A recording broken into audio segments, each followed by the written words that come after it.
Hello and welcome to the latest Lukozer retro game review video. Now, before I start, here's a little message. If you are the sort of total cunt who gets ultra defensive and then ends up posting endless fucking insults because I give a game you like a bad review, you have two options. You can fuck off willingly, or you can fuck off unwillingly. But you will do one of those two things. The choice is yours. Right. So this is Micro Machines, which was released by Codemasters in 1993. And is based on the toys that were around at the time. I won't necessarily say they were popular toys. I certainly didn't see the appeal of them, and I never really saw them like flying off the shelves. Anyway, so a game based on toys. The track record of such a concept hasn't been great, certainly not up until this point in time. So we have two different modes. We have the head-to-head or the challenge. So we'll do the head-to-head first.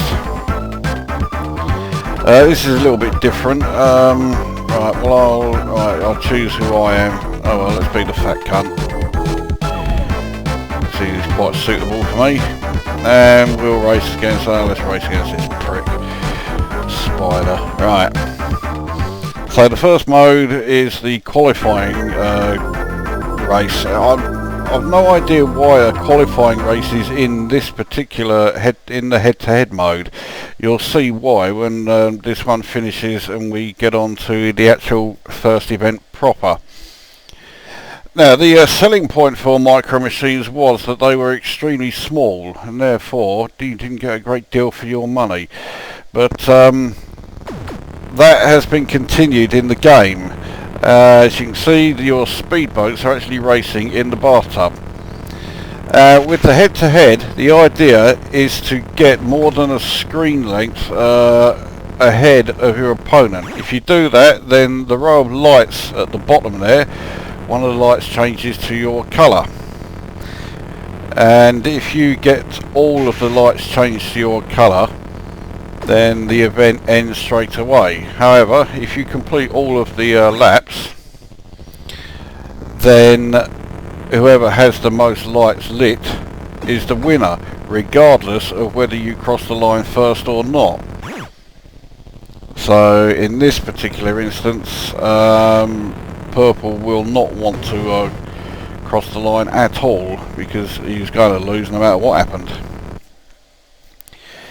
So that's the qualifying mode, and then we go on to the race proper, but it's exactly the same format. It's not like you were qualifying for a position on the grid, so yeah, I don't really know what that was all about.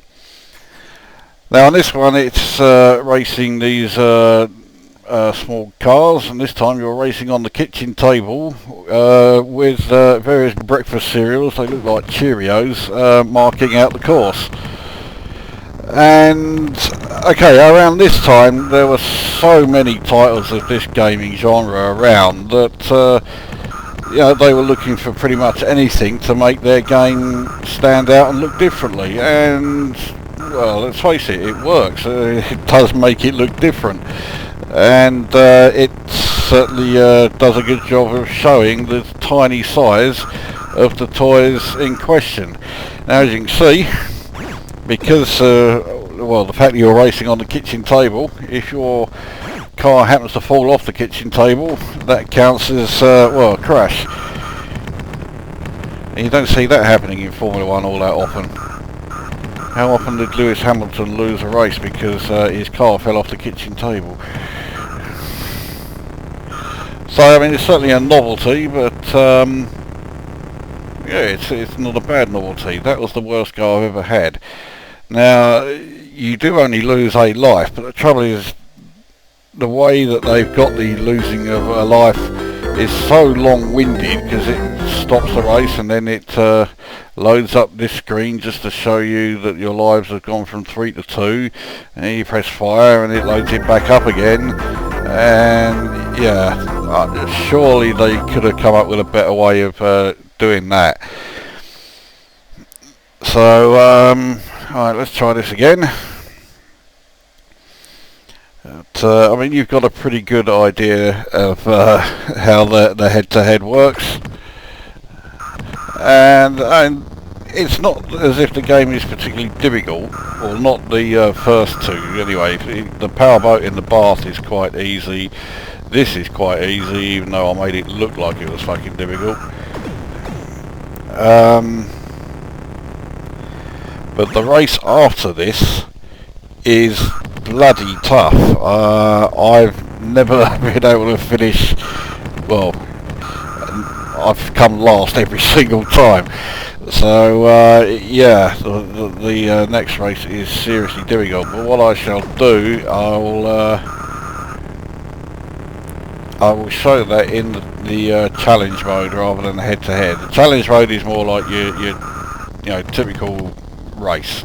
You are racing against 4 other cars, and there we go. So I won that one because I had one more light lit than he did. So once it has finished loading, so there is an awful lot of loading in this game. It's not been particularly well coded, I think. Hopefully this will count as me. No. Yes. This music doesn't half sound like the game was fucked up. So, right, let's another one player. This time we'll get the challenge mode underway. So, select driver with Fat Bastard again. So we have the qualifying race again. Well, I say with this mode, in the challenge mode, it does make more sense because this determines where you will start on the grid. Although there are only 4 races, and well, you can see that you don't exactly get an enormous, advantage from starting in pole position. So now there's no pauses or stopping during the race because you're more than a screen length ahead. It just carries on going. Qualifying is, as you can see, just the 1 lap. So now we go into the first race proper, which is back on the old kitchen table.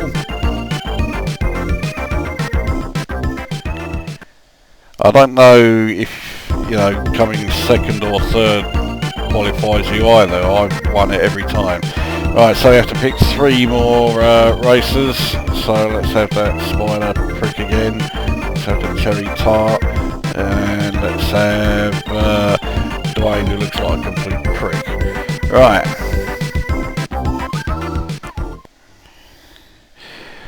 So now it's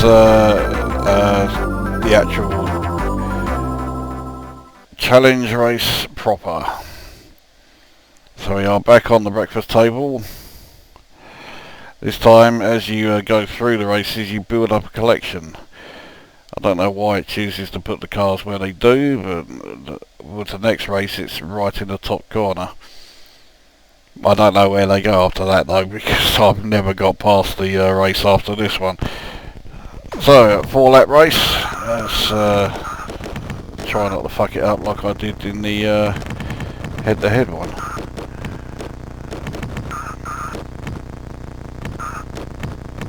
Now, I am rather cutting a corner there, but it does seem to count, so there we go.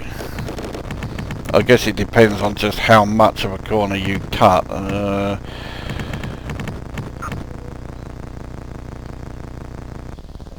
You really want to avoid those things. I don't know what the hell they're supposed to be, but they slow you down big time.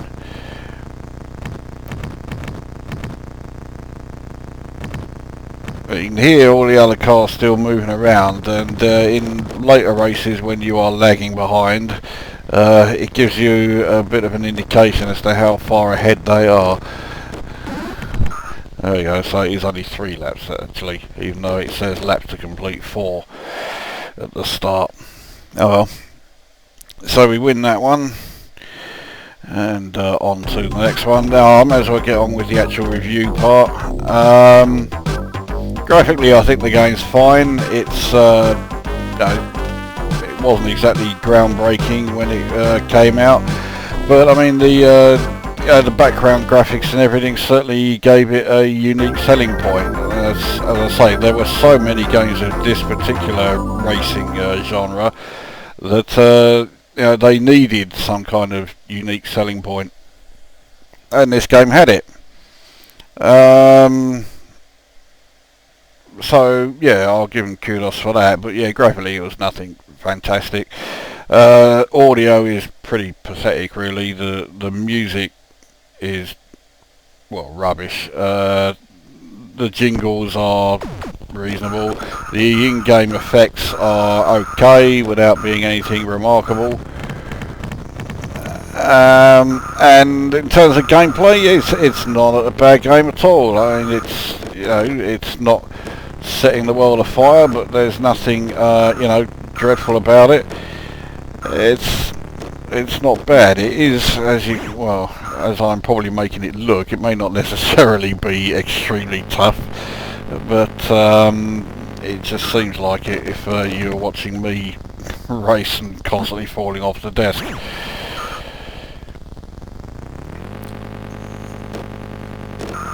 So I've got no chance here. I've only just completed the first lap. Everyone else is way ahead of me. You could hear there they just got over this jump. So, well, I'm not massively behind, but I'm far enough behind to know that I'll definitely be finishing last here. Fuck it.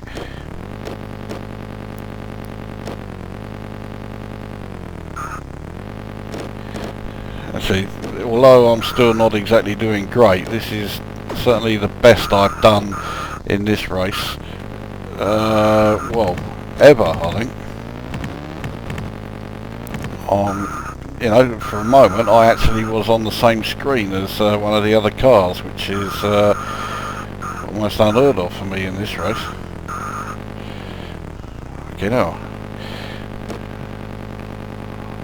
Is there an outside chance that I might actually finish third? Holy shit. Well, that's the best I've done for a long time, but I don't think it's good enough for me to get to the next race. I think it's going to say that I've lost a life. Well, we'll soon find out. Oh, no. Okay. Okay, yeah, so I failed. So maybe you have to finish in the top 2 or something then. So does that mean that that's game over?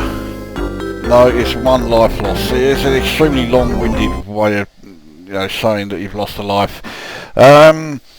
So yeah, because of things like that, I would mark the game down. But I mean, it's not awful. It's just not overly remarkable either. So I will give this game 6 out of 10.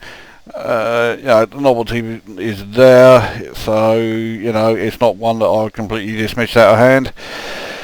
So there you go, that is Micro Machines for the Commodore Amiga, 6 out of 10. That brings this video to an end, and we will see you at the next one, which is the 200th retro review. Okay.